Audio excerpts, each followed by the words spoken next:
joy, and freedom. Blessings to you. Thanks so much for joining me here on the channel. We're studying the lessons of A Course in Miracles, and today we're on lesson number 269. My sight goes forth to look upon Christ's face today.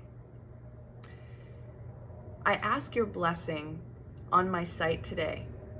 It is the means which you have chosen to become the way to show me my mistakes and look beyond them.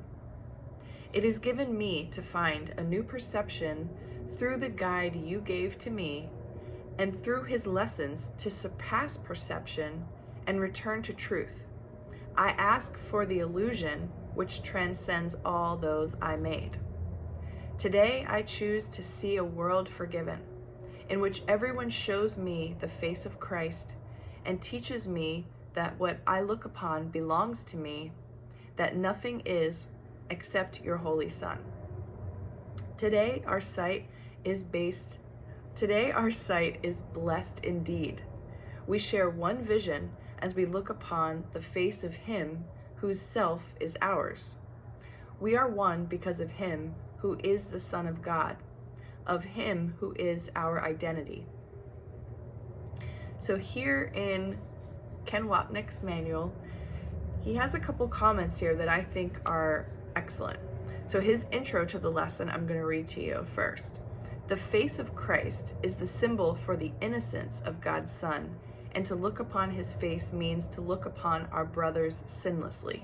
So this is really important in Jesus's mind training program, that when we look at other people, that we don't judge. And if we notice those things arising into our mind, we just have to look at it and be aware that, wow, we are really filled with negative commentary or critical commentary, however you want to say it. I think it's just the noticing first. But seeing the face of Christ is the innocence, the purity, the before entering into the dream state that we can behold each other in, rather than seeing the errors and the stories that we know of their past, or the way that our past, in a very unconscious and genius way on the part of the ego, contorts itself to project its guilt and issues onto other people. So we see that instead of their innocence. It's pretty, it's an advanced technology what the ego can do. So just be aware that you're dealing with a formidable opponent in this game, and seeing the innocence, seeing the purity, seeing the beauty is important when we see others. And if we see anything other than that, then we have to look at ourselves. Why are we judging? Why is this person triggering me? Why do I feel anger, sadness, jealousy, grievances? Why? What's going on here? And then wait, ask prayerfully, and you'll receive. Now, the other thing that Ken brings up in this lesson here, in the part of the prayer where it says, it is given me to find a new perception through the guide you gave me, and through his lessons to surpass perception and return to truth. I ask for the illusion which transcends all those I made. So what Ken says that this sentence means is forgiveness is still an illusion, as is the new perception born of Christ's vision, because it corrects within the dream.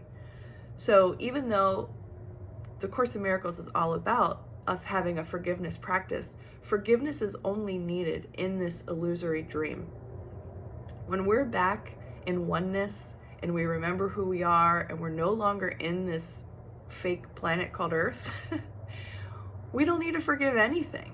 So it's a tool for us to become sane humans while we're here. And it's, to me, I'm starting to look at everything as kind of like a game. When I walk into like yesterday, I went to Walmart to buy a lock. So I walk into Walmart, and all the people that I see, I feel a little sense of familiarity, and then I'm looking for the pureness, the childlikeness, you know. And then if I talk to people, I'm listening to hear what they believe about themselves, and I try to be warm and open and welcoming wherever I go, because I feel like I belong everywhere, anywhere. So it's really interesting how my mind is becoming a lot more curious about everything. And also, I feel, like I said, I belong everywhere too. So the course is really doing a number on me this year, I'll say. So the idea of forgiveness is only needed while we're here in this illusory dream that we're having together. So Ken puts a passage from the text in here. It's chapter 25, which I opened up to. It is called, chapter 25 is the justice of God, and the section is the rock of salvation. So something you can really rely on here. The Holy Spirit has the power to change the whole foundation of the world you see to something else, a basis not insane, on which a sane perception can be based, another world perceived. Nothing attests to death and cruelty, to separation and to differences. For here is everything perceived as one, and no one loses that each may gain. So Jesus is saying here that the world that we think we're in here is the insane world. This is the place of death and cruelty, separation and differences. But as we heal our minds and retrain ourselves, we get to see another world. We will actually experience the changing of the world. And I feel like what I'm doing is changing the world, but it feels very natural. Like, I guess, I showed up in Alabama yesterday and I'm at a hotel and I'm about to drive to Arkansas today. And it's like, there's this sort of ease and grace that's flooding over me. And when I encounter other people, it's the same thing. There's this ease and grace.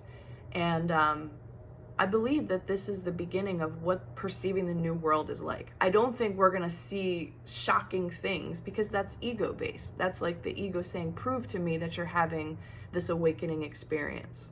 Prove that Jesus is real or whatever's real. And it's like, I'm not here to serve the ego's desire for proof of anything. I mean, truthfully, the ego is really not happy with all the progress that I'm making. So, it's all beautiful and it's all perfect. But when we talk about, or when we read about the new world, the perception of the new world, I don't think it means that all of a sudden, extraterrestrials are going to be visible and Jesus is walking downtown like, hey, Sherry.